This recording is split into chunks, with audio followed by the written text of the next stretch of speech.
आज हम सिनेमा के इतिहास की एक ऐसी कहानी की बात करेंगे जो सुनने में लगभग नामुमकिन लगती है। एक ऐसी फिल्म जिसे बनाने में 2.5 साल लग गए, जिसके पास न पैसा था न कोई पेशेवर कलाकार, फिर भी उसने पूरी दुनिया में भारतीय सिनेमा की पहचान हमेशा के लिए बदल दी। ये कहानी है पाथेर लंचाली के बनने की। 2.5 साल। जी हाँ, 2.5 साल लगे सिर्फ एक फिल्म को बनाने में। और ये लंबा सफर अपने आप में जुनून, संघर्ष और कभी हार न मानने वाली लगन की एक कहानी है।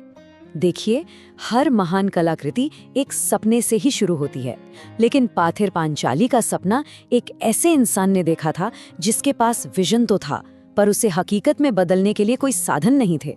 और यहीं से असली संघर्ष की शुरुआत हुई। उस वक्त सत्यजीत रे कोई जाने माने फिल्म मेकर नहीं थे। वो तो एक एडवर्टाइजिंग कंपनी में काम करते थे। ये फिल्म बस उनका एक जुनून थी, एक ऐसा सपना जिसके लिए उन्होंने अपना सब कुछ दांव पर लगा दिया था। अब जरा सोचिए, एक तरफ तो राय की कलात्मक महत्वाकांक्षा थी और दूसरी तरफ हकीकत ये थी कि उनके पास न तो पेशेवर एक्टर्स थे, न ही फिल्म बनाने का कोई तजुर्बा, और सबसे बड़ी, सबसे मुश्किल चुनौती, पैसा बिल्कुल नहीं था। ये एक तरह से एक नामुमकिन मिशन जैसा था।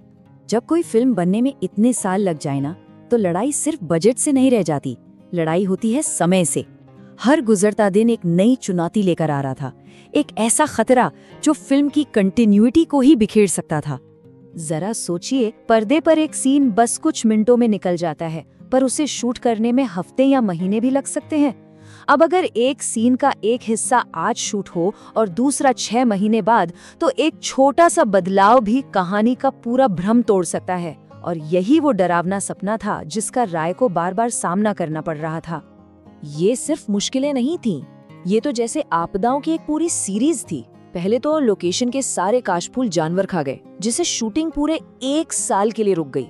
फिर भोलू नाम का कुत्ता, जो फिल्म का एक अहम हिस्सा था, एक सीन के बीच में ही मर गया। और जैसे ये काफी नहीं था, मिठाई वाले का रोल कर रहे एक्टर श्रीनिवास का भी निधन हो गया। हर कदम पर ऐसा लग रहा था कि फिल्म अब खत्म हो जाएगी। लेकिन मुश्किलें सिर्फ प्रोडक्शन तक ही सीमित नहीं थीं।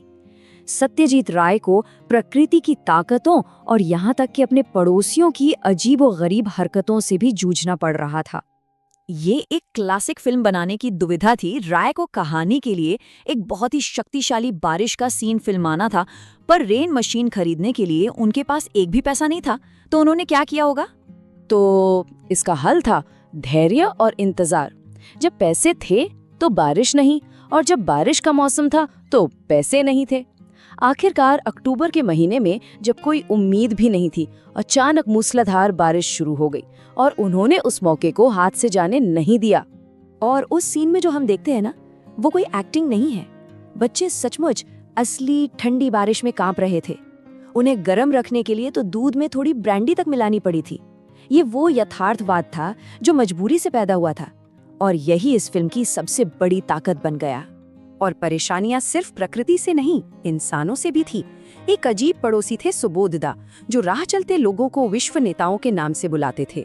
और एक धोबी थे जो कभी भी साउंड रिकॉर्डिंग के बीच में जोर जोर से राजनीतिक भाषण देने लगते थे। इन सारी चुनौतियों के बीच इस फिल्म के बनने की कहानी की पहचान ही बन गई, मुश्किलों का सरल और रचनात्मक हल निकालना। हर समस्या का एक ऐसा हल निकाला गया जो एकदम सरल था। कुत्ते को मिठाई से फुसलाया गया। जिन एक्टर्स का निधन हो गया था, उनकी जगह हम शक्लों का इस्तेमाल हुआ, जिन्हें चालाकी से कैमरे से दूर रखकर शूट किया गया। और पैसे की कमी का जवाब था प्रकृति का धैर्य के साथ इंतजार करना। अभी बात खत्म नहीं हुई। कलाकारों और मौसम के अलावा खुद वो घर जहां फिल्म शूट होनी थी, वो भी अपने आप में एक किरदार था और चुनौतियों का एक बहुत बड़ा स्रोत भी। वो घर एक तरह से खंडहर ही था। उसे शूटिंग के लायक बनाने में ही 1 महीना लग गया।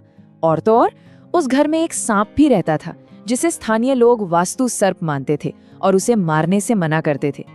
एक दिन तो उस सांप ने साउंड रिकॉर्डिस्ट भूपेन बाबू को इतना डरा दिया कि उनकी आवाज ही बंद हो गई। तो इन सारी कहानियों, इन सारे संघर्षों का मतलब क्या है? इसका मतलब ये है कि इस फिल्म की महानता इन्हीं बाधाओं से पैदा हुई थी। फिल्म का जो इतना मशहूर यथार्थवाद है ना, वो कोई कलात्मक चुनाव नहीं था। वो तो हालात की वजह से पैदा हुई एक जरूरत थी। राय को असली बारिश, असली लोकेशन और अनुभवहीन कलाकारों के साथ काम करने पर मजबूर होना पड़ा। और यही मजबूरी अनजाने में फिल्म की सबसे बड़ी ताकत बन गई, जिसने इसे इतनी प्रामाणिक और यादगार पहचान दी। और आखिर में 2.5 साल के इस लंबे अविश्वसनीय सफर का नतीजा क्या निकला? पाथेर पंचाली, एक ऐसी फिल्म जिसने न सिर्फ अवार्ड्स जीते बल्कि भारतीय सिनेमा के लिए एक नया रास्ता ही बना दिया। सत्यजीत रे की ये कहानी हमें दिखाती है कि जुनून और हिम्मत से क्या कुछ हासिल किया जा सकता है, पर ये एक सवाल भी छोड़ जाती है कि न जाने कितनी ही महान कलाकृतियां दुनिया तक पहुंच ही नहीं पाती, क्योंकि उन्हें बनाने वाले पहली, दूसरी या 10वीं मुश्किल पर ही हार मान लेते हैं।